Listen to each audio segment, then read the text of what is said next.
இறைவனுக்கே தாலாட்டு பாடிய பெரியவர். நமது முன்னோர்கள் தாலாட்டு பாடுவதில் சில நுட்பங்களை கையாண்டனர்.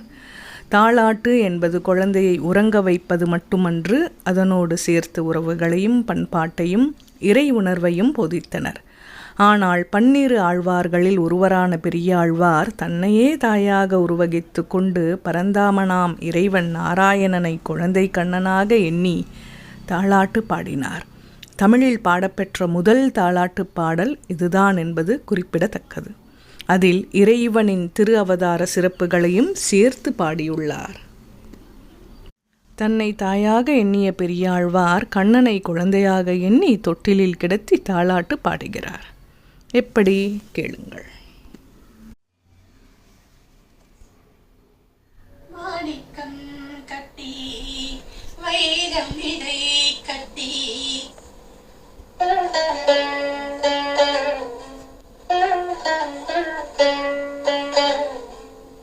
ஆதி பொன்னால் செய்த வண்ணச்சிறு தொட்டில்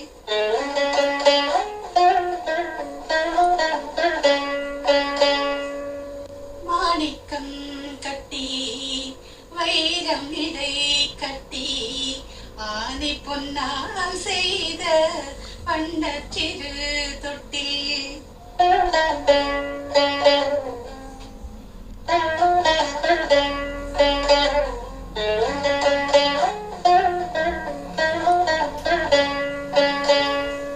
பேணி உனக்கே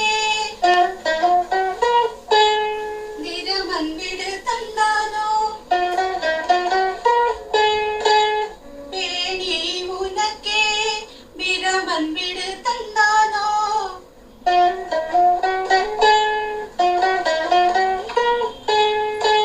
பேணி உனக்கே நிறமன் விடு தந்தானோ,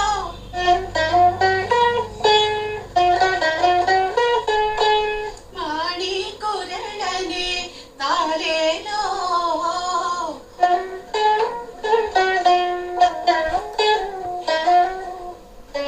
மையமளந்தானே தாலேலோ, மையமளந்தானே தாலேலோ.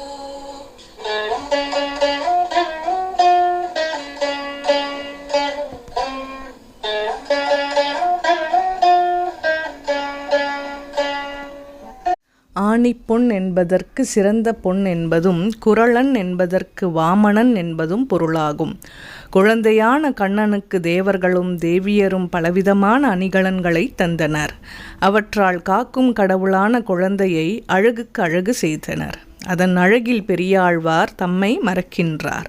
நாட்டுப்புற மக்கள் அன்றாட வாழ்வில் தம் குழந்தைகளுக்கு பாடிய தாலாட்டு பாடல் வடிவத்தை ஆழ்வார் பயன்படுத்தி கொண்டு பக்தியோடு பண்பாட்டையும் பதிவு செய்துள்ளார்.